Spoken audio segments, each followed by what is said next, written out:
Welcome to Catholic Healthcare International's second Catholic Bioethics Roundtable. We have some amazing and esteemed guests with us today, and we will start with the introduction with Jere Palazzolo. Thanks, Ann. Jere Palazzolo, and I'm founder and president of Catholic Healthcare International. I'm George Mychaskiw, a Ukrainian Catholic husband, father, osteopathic physician, pediatric and cardiac anesthesiologist, and have developed several U.S. osteopathic medical schools. I'm Father Calvin Robinson, priest of St. Paul's Grand Rapids and host of Calvin's Common Sense Crusade and Fox and Father. I'm Father Tim Nelson, pastor of St. Mary's St. Mary's Star of the Sea Catholic Church in Jackson, Michigan, along with the Sacred Heart Hispanic community in Jackson, and a former cardiologist. Excellent, thank you. We're going to throw out a few questions to each of you. We'll start with one question to an individual, but then please do feel free to comment and discuss the issue. We're going to start with you, Father Robinson. You experienced serious threats to religious freedom in the UK. Did that prompt your move to the US, and do you believe this is a harbinger of things to come in the US? Oh, good question.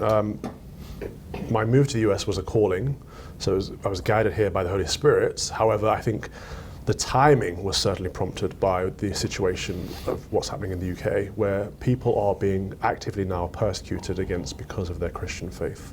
On my show, every week I have a story of an individual who's been either arrested or lost their job because they are Christian in a so-called Christian country.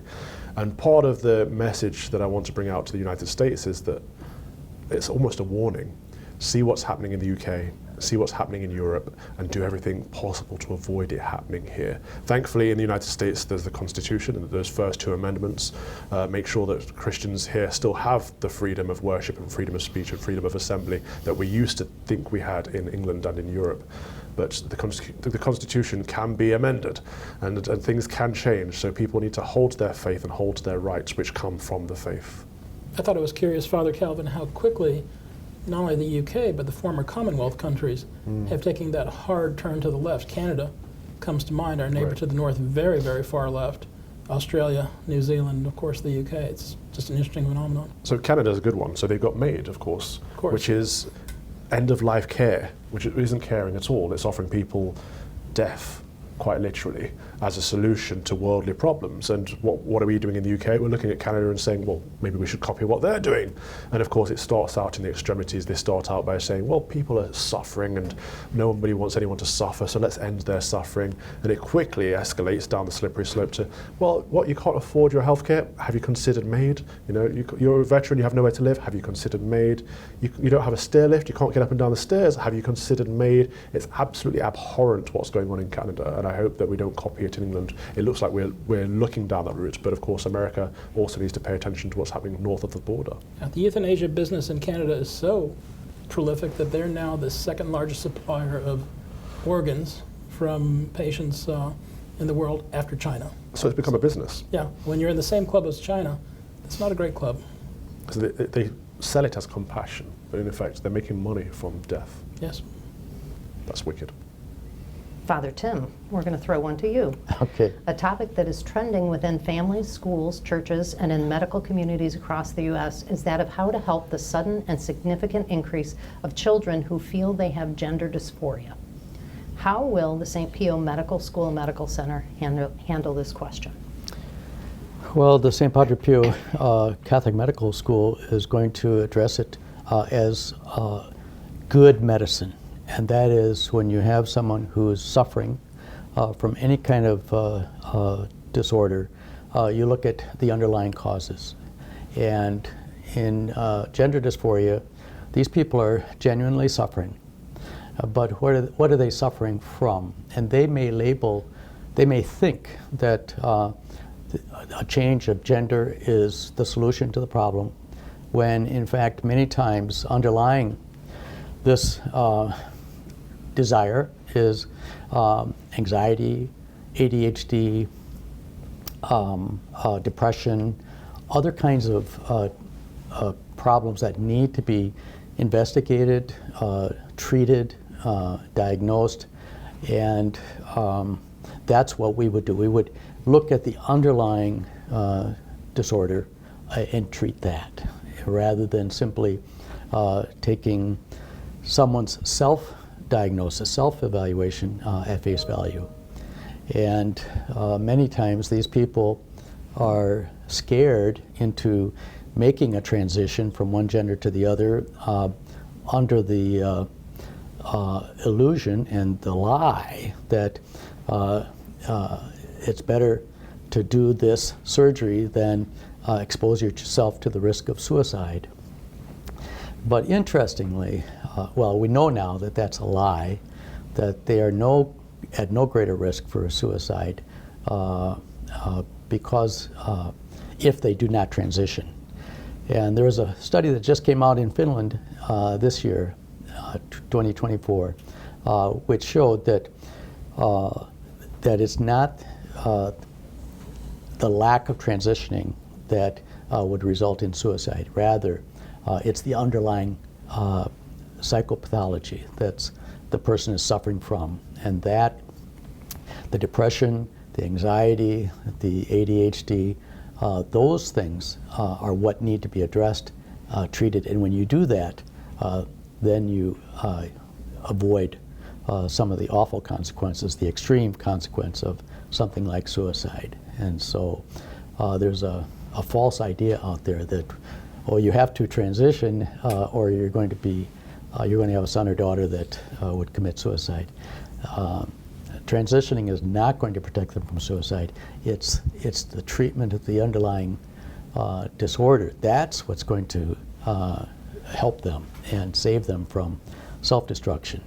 And actually transitioning just leads them down that road of self-mutilation and self-destruction. It's just the first step.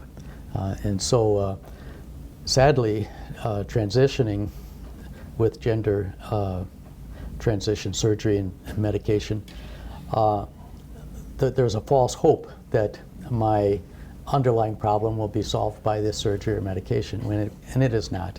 And so the risk for suicide is not abated, it's not lessened by these surgeries or medications. So I think the beautiful thing about the Saint Padre Pio School is that what we believe in our faith is the dignity of the human person, that each person is created by God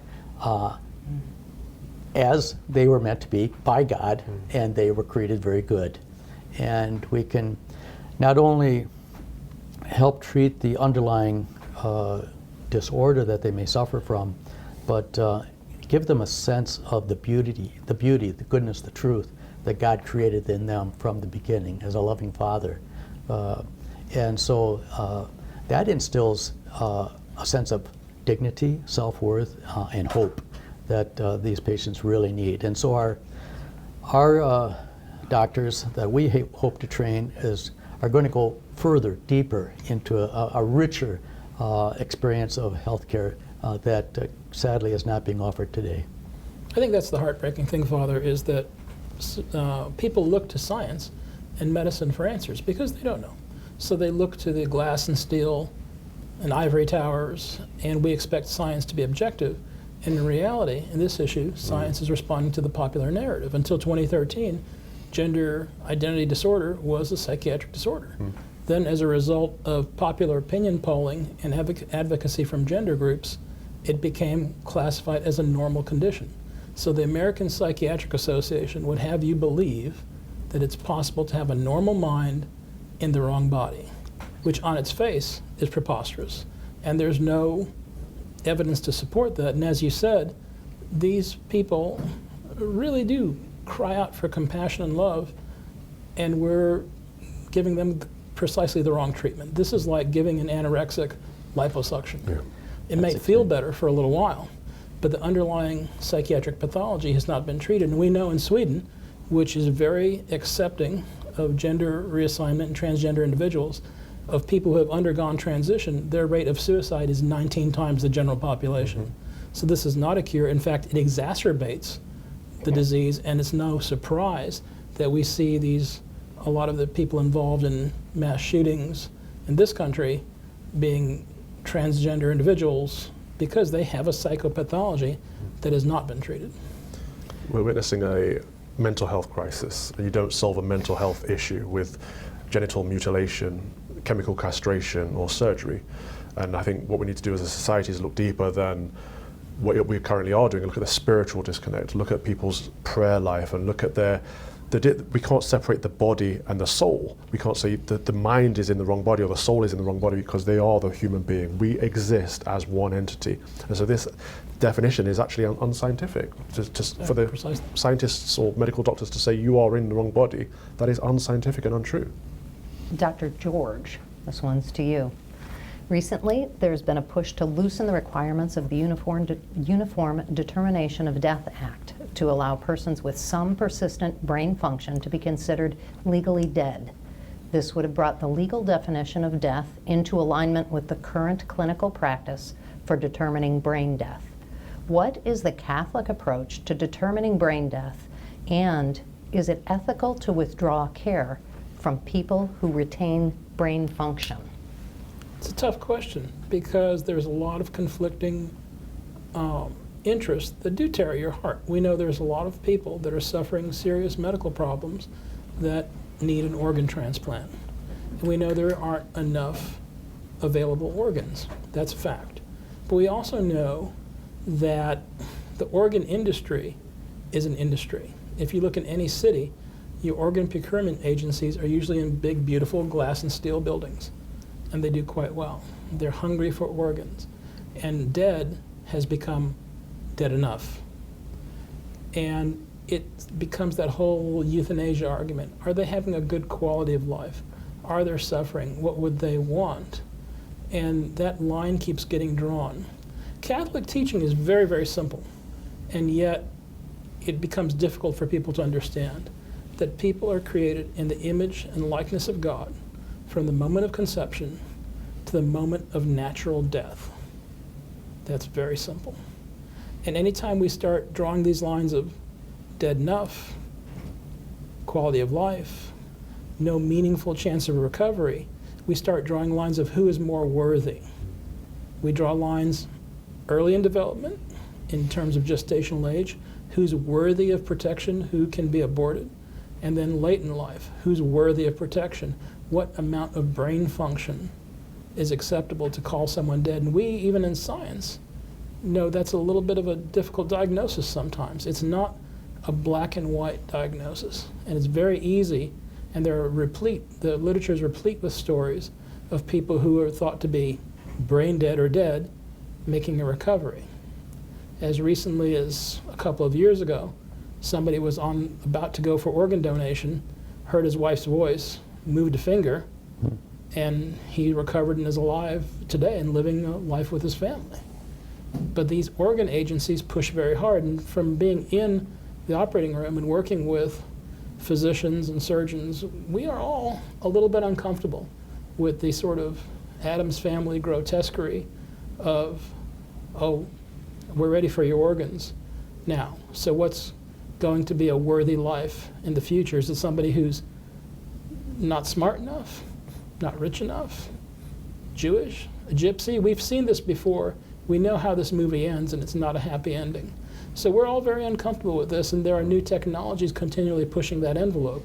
Now the donation after cardiac death, where somebody's allowed to die for a minute or two and then put back to an artificial life on a heart-lung machine, but still considered brain dead, so the organs can be fresh, it becomes a little Frankensteinish. And we're all very uncomfortable with that. And I've seen a lot of physicians that have lived through this era of perioperative medicine taking their name off donor registries. I think the problem is we don't leave enough room for God. We don't have enough hope. We don't have enough faith. We don't suspect miracles, or we don't hope for miracles anymore. And just because someone isn't active, if someone is incapacitated, doesn't mean they aren't going to become active again. We've got to trust that God is working actively in His creation, and hope and pray that He will restore to health the people that we love. And with new technologies, we know a large percentage of patients that are thought to be in these irreversible, as they like to put euphemism, vegetative states, are actually aware of their surroundings and can interact from what they're hearing, but they're not able to move or express except through an MRI scan that their brain is actually aware of what's happening. And as Father Robinson said, we don't believe in recovery, miracles. Sometimes we believe in what's cheapest, easiest, and more convenient. And I think that's one of the big issues that being a hospital administrator, it's the utilization of resources and a cost-benefit analysis. And when you put that in a life situation, and it really is, it's a real issue because these patients do utilize a lot of resources, and they're in their care phase for a long, long time. It's one of the things that we're going to hit straight on with the Home for the Relief of Suffering that we're implementing in Michigan.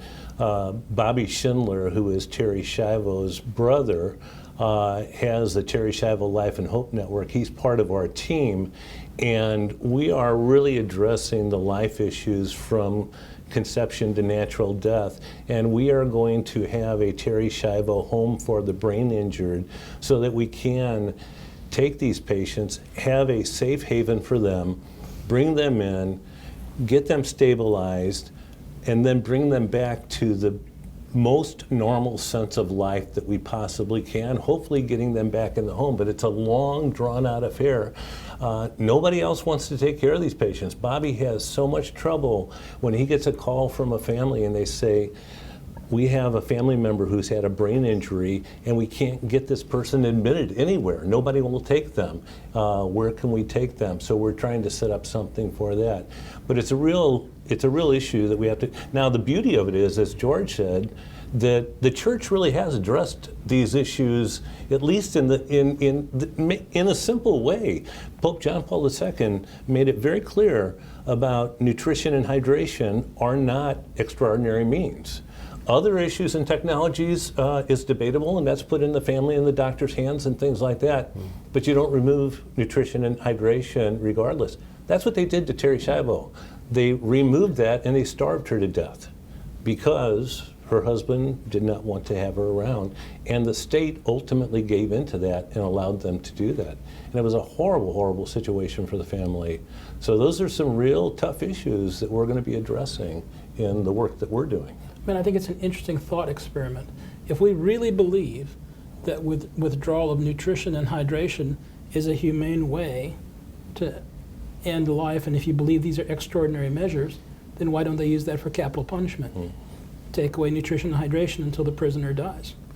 If we really believe that's humane, isn't that humane? I mean, I think it's, again, preposterous to think that simple administration of water and food is extraordinary means. It's not a heart-lung machine, it's not a ventilator, it's just water. Yeah. I think what Jerry and George have been talking about is the value of human life. And in the secular world now, and in many fields of medicine, the value of a human life is how active one is or how one can contribute to society. But actually the value of human life is imago Dei. It's the fact that we are made in the image of God. And therefore we should love and sustain all human life because all human life is sacred. That's the trap we fall into, that all life, as Father says, is sacred and equally valuable, equally worthy from conception until natural death. Anytime we start drawing lines of who's more worthy or less worthy, those lines take us to bad places. You know, and Padre Pio was a miracle worker, and Father Calvin, you made a point that we don't really leave enough room for God to work miracles. Yet we've all seen these stories about how people have been in this vegetative state, so-called, for a long period of time, and then they wake up, and some of them get back to fully normal. We, in the work we're doing, we're confronted almost on a weekly or monthly basis of people who have had miracles that they attest that Padre Pio still working very actively. And I just met with someone 2 days ago, Ann and I, who said Padre Pio literally cured them physically, brought their sense of smell back, and all. God still works miracles. We just don't open our eyes to see them. Yet every physician out there has had situations they can't explain. How did this happen? And you know, the ones, I don't know how you cannot believe in God and be a physician because you see miracles constantly. So. Regarding the issue of brain death, the National Catholic Bioethics Center has recently come out just within the last few months with a cautionary statement for Catholics that recommending that they not place themselves on a donor registry, such as on your driver's license, because the determination of brain death has been so compromised by the push for the need of organs that there's not real, total, complete brain death as the Church would want. And Pope John Paul II did recognize the value of organ donation, but only after there's complete, total brain death.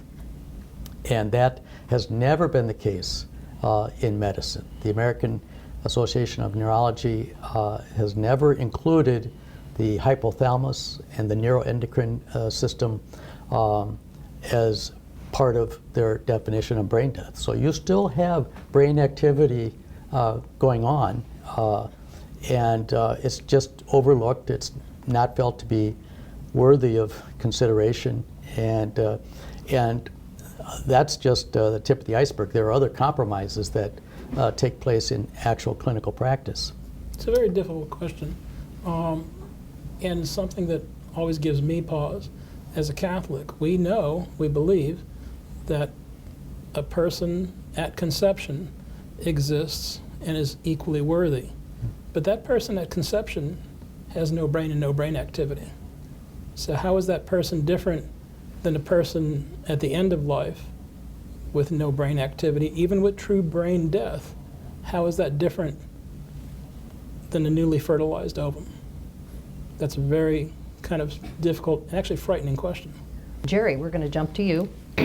Cardinal Burke said that in the United States today, healthcare is in dire need of Padre Pio's vision for the relief of suffering, and that the mission of Saint Padre Pio Institute for the Relief of Suffering, School of Osteopathic Medicine, is to supply our nation with fully faithful Catholic physicians. How is Saint Pio's health care different, and what makes this proposed school different from other Catholic medical schools that already exist? Yeah, that's a great point, and I'm going to take it back to a little bit of an earlier stage and a little broader context as to how we got involved in doing this. And being a hospital administrator throughout my career, I saw the secularization of Catholic healthcare, and it was very frustrating. But I became aware that Padre Pio had started this Home for the Relief of Suffering over in Italy. And I read into it and learned more and more about it. And I saw that there really was a different focus. When you take and you focus on the theology of suffering and realizing that suffering has a lot of different ramifications. It's physical suffering for sure. And so we hope to try to cure these people. But there's also mental and psychological, and there are redemptive aspects and salvific aspects to suffering. It brings grace and has great power and that sort of thing. People don't understand suffering. So Cardinal Burke has been our Episcopal advisor from the very beginning, before we signed the collaboration agreement in 2009. And he was a great believer in this because he too saw the secularization of Catholic healthcare and sees that most Catholic hospitals and hospital systems really are nominally Catholic. And that's because of the pressures of the world that come about, because it is difficult to really provide these services, and in the woke world, and that we have the pressures from government taking over and guiding how doctors practice medicine. It's really, really very difficult. So it's difficult to stay truly Catholic, but not impossible. And as a matter of fact, in my opinion, if you follow that, God will provide and He'll take care of that all for you. Cardinal Burke said, when we first started talking about this, the calling was to replicate Padre Pio's Casa Hospital model and his charism here in the United States. It was not necessarily to develop a faithful Catholic medical school, but in my first meeting, Cardinal Burke said, you have to broaden that vision, because we really, really need, we do not have a fully faithful Catholic medical school that really forms physicians to understand the truths and teachings of the Catholic Church. So what I like to describe as a seminary for the healing ministers of the church, the hands-on healing ministers. And I really see the seminary of the spiritual ministers and the healing ministers of the body really overlapping very much.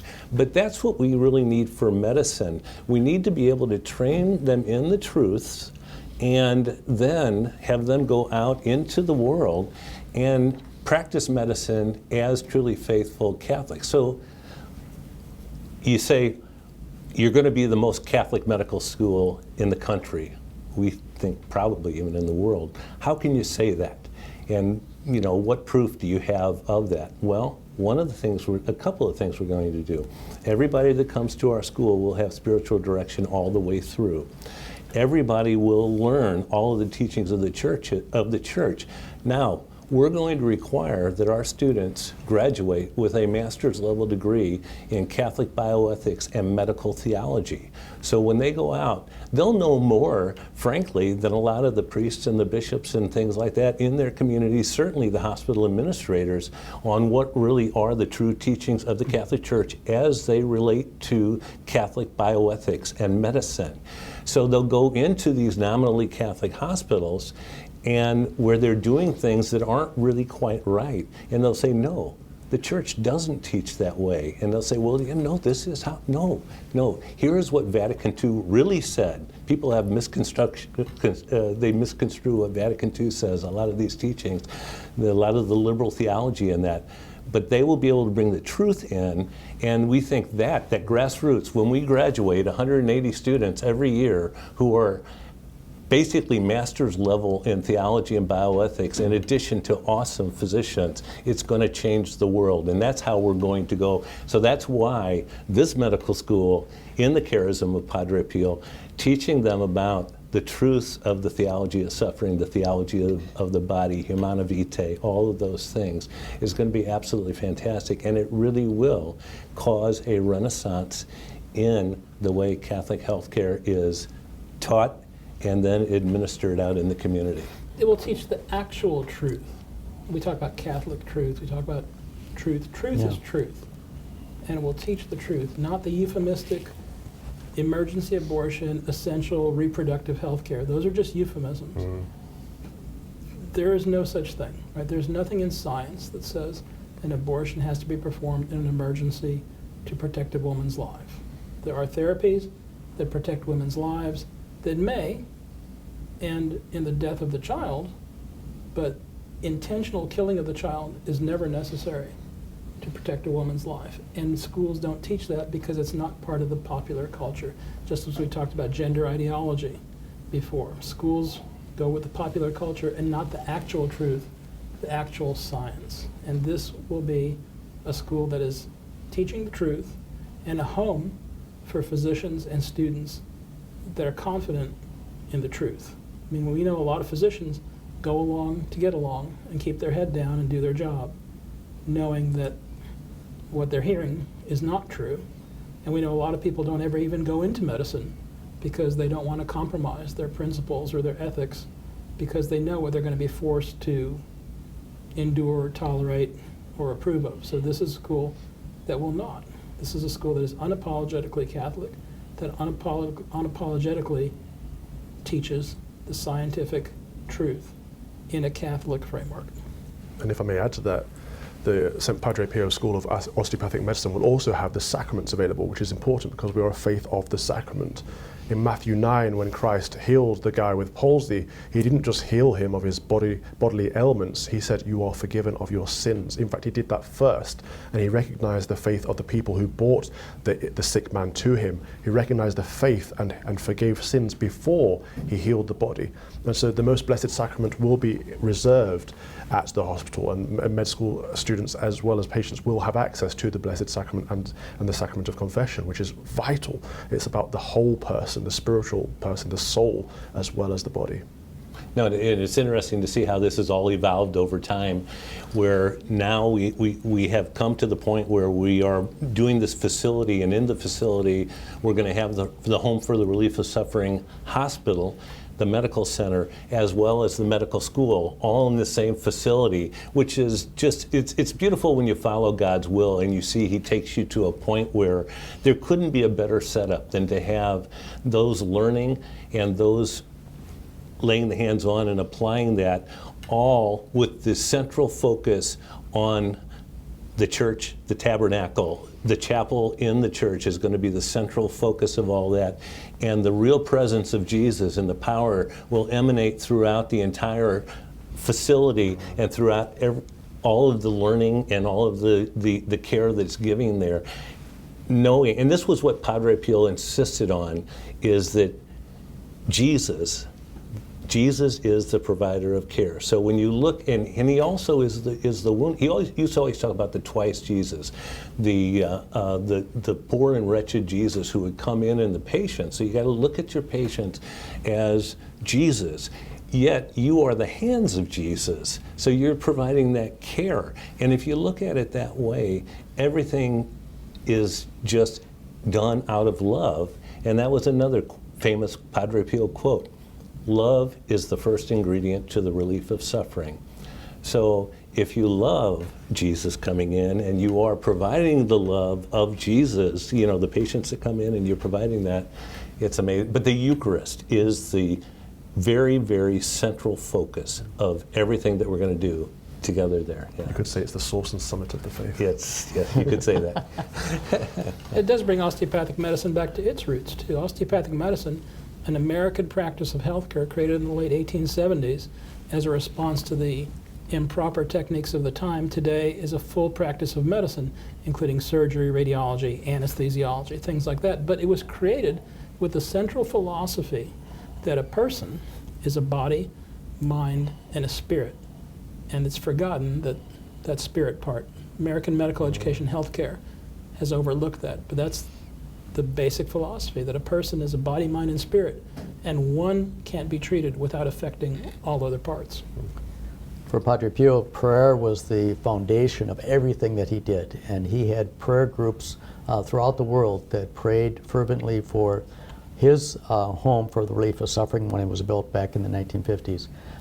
And that's what we're asking people to do as well, to pray with us as we endeavor to bring the reality of Padre Pio's charism here in the United States through this Home for the Relief of Suffering here in the United States in Howell, Michigan, and also the Saint Padre Pio Osteopathic School. So anyone listening to this, I would ask them to please pray, and that will greatly help us to achieve God's will.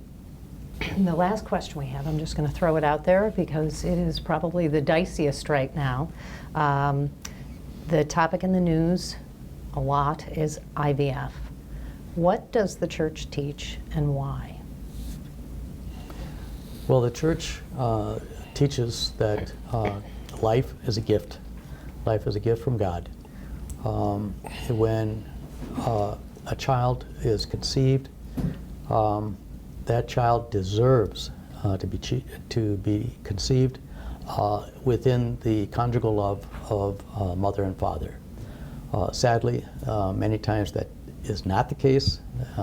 That child is conceived outside of the sacrament of matrimony, but the church would want every child as a gift from God to that couple within that sacrament of holy matrimony. And the couple does not have a right to a child. It's a gift from God. And so people will resort to in vitro fertilization, which is a means of artificially inseminating eggs with sperm so that a conception, a fertilization does occur, and a gamete, a newly formed life is formed up to about a blastocyst stage, maybe 64 cells, and then frozen, cryopreserved over a long period of time until they're going to be transferred to the womb. But even that act of cryopreservation is it's an offense against the human dignity of that human being, that new life. And so the church would be against that as well. And so we have examples of physicians who, following the church's teaching, actually have better success rates in couples achieving fertility, better success than the in vitro fertilization, the IVF centers. And Dr. Thomas Hilgers at the Pope Paul VI Institute in Omaha is an example of that. He is determined that he's going to follow the church's teaching. And when you do that, you look at the underlying causes that might be affecting a woman's health and some of the impediments to conception, and you cure those and heal those, and lo and behold, the gift of God is made available. But it's by taking that leap of faith. I think Father's spot on in that children are not a right or a belonging. Children are a gift from God, and couples should pray and hope that they are blessed with children by God, but it's not a guarantee. And we should also remember that there are many, many children throughout the world who seek a loving home, seek a loving mother and a loving father, and adoption is a wonderful option. Many people see IVF as a benign option, but they don't necessarily know the process. And as Father outlined, quite often there are multiple babies that are conceived and discarded with and or treated in a non-humane way, without the dignity that every human life should be given. And so people need to consider the wider picture when they are looking at options for families. This is what happens when science outpaces ethics. And it's something that is done because it can be done without thinking of the wider ramifications. IVF is that quick and easy solution to infertility, just like euthanasia is that quick and easy solution to difficult end-of-life care. So a couple that wants to have a child can't have a child through natural means, does the easy IVF, but the industry creates multiple people. You can call them embryos, blastocysts, clumps of cells, whatever you want, but we know that this is a unique and precious individual from the moment of conception, not from 5 days or 15 days, from the moment of conception. So these people are created and put into freezer storage tanks, and they become property. And when judges have to decide what happens to these people when a couple inevitably breaks up, what do they do with this property? Judges have looked to laws from the early 1800s, before the abolition of slavery in this country, for guidance on what happens when people are treated as property. And these children are in freezers awaiting implantation or death or reprehensibly donation for research. Again, something they tried back in the 1930s and 40s in Europe. Maybe those people were just older, that's all. Because that's the hard truth about IVF, that it creates people to sit in storage tanks that are denied the joys of life and the glory of eternity in some sort of state of secular limbo. And it's really reprehensible, and nobody ever talks about that. Those are the hard truths. So IVF should be illegal, but it's not. And the church itself doesn't really understand the issue either. This is a complex, emotional, and scientific issue, but in my view, these children are no different than the children created in rape. They're created in an evil act through no fault of their own, but they're still equally worthy individuals, and nobody knows what to do with them. Yeah, and this is one of those issues that I think has not really gotten the attention that abortion has been talked about forever, and like it or not, the science is really set. Life does begin at conception. And same thing with euthanasia. It's understood you're trying to snuff out a life, you're trying to play God. It's a little bit easier to understand. IVF is, I think, a lot harder for young families who legitimately, they want to have a family and they're not able to do that. And the medical community just says, hey, we've got a quick fix for you. We can make it work for you. And they can, and they do.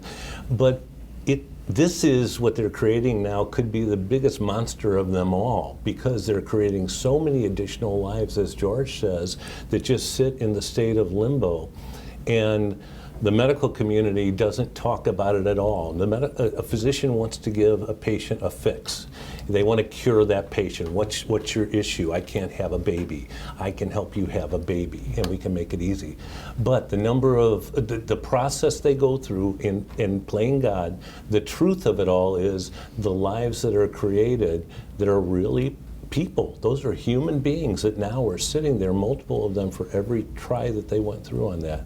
And I do think that people don't understand, and I think you're seeing it in politics now, and the politicians are saying, I'm in favor of IVF because I want to help mothers. I want to help them to be, young families.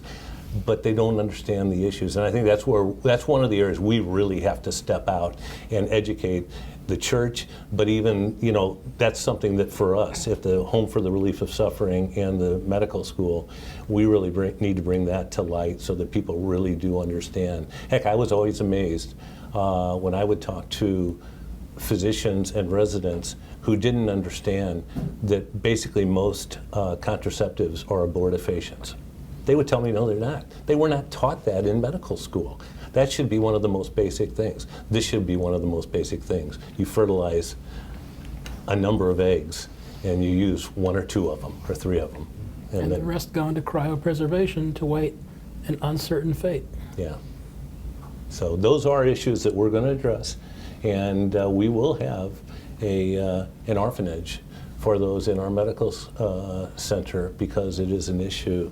And then talking about the next step, as George said, in his opinion, those are human beings now. We have to figure out how to deal with those, and the church has not taken a stance on that at all yet. And of course the industry, the IVF industry, is loath to talk about the hard truths because it is an industry, right? IVF is not covered by third-party insurance or third-party payers. IVF is cash up front. So that's very lucrative to the practitioners. And if you talk about hard truths, that hurts the bottom line. So just create millions of human beings in storage tanks around the world and feed the hungry industry. There are many questions regarding IVF the church has still not addressed fully, but one of them is that you cannot use these fertilized embryos as a treatment for infertility.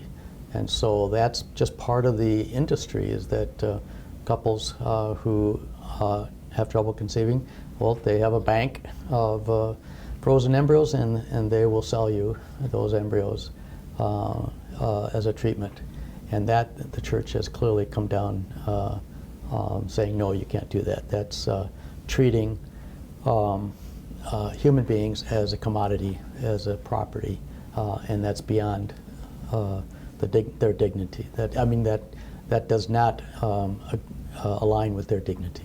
And unfortunately, the church gets lost in dogma sometimes. Again, take it back to the simple, basic truth. These are people. What do we do with people? Right? We treat people in their best interest, because that is respectful of the dignity of every human being.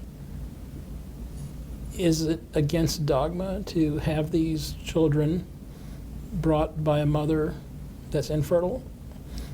It gets into these dogmatic issues, but if you take it, I'm a simple person, right? I'm an anesthesiologist, we're not that bright. And I believe in treating people, doing the best thing for these people, these embryos, if we really believe they're people.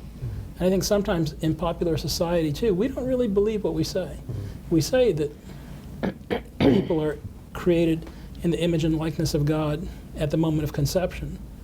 But if we really believe that, there would be riots in the streets about the Holocaust of abortion, about the travesty of IVF. But I think we really just don't believe that these are people until somebody decides they're people. There are a lot of teachings that the church proposes through its various departments, and not all of those teachings rise to the level of dogma. Dogma is doctrine. Those are teachings that comes to us through the church from Jesus Christ, and that is the dogmas of the church are truths that come to us from Jesus through the church to us. So that is very much well defined. But there are a lot of other teachings, specifically what Dr. George is referring to. These teachings are still wanting a fuller and answer to the pressing questions of the day. Excellent. That was a phenomenal talk. We appreciate your time and your thought and your prayer. Hey, thank you so much for joining us, and we will end with the St. Michael prayer. Saint Michael, the Archangel, defend us in battle. Be our protection against the wickedness and snares of the devil. May God rebuke him, we humbly pray. And do thou, O Prince of the heavenly host, by the power of God, cast into hell Satan and all evil spirits who prowl about the world seeking the ruin of souls. Amen. That ends the second Catholic Bioethics Roundtable. Please look for more. Check out our website at www.𝐒𝐩𝐼-USA.com for more information and to join us on this miraculous journey to unite healthcare and holiness.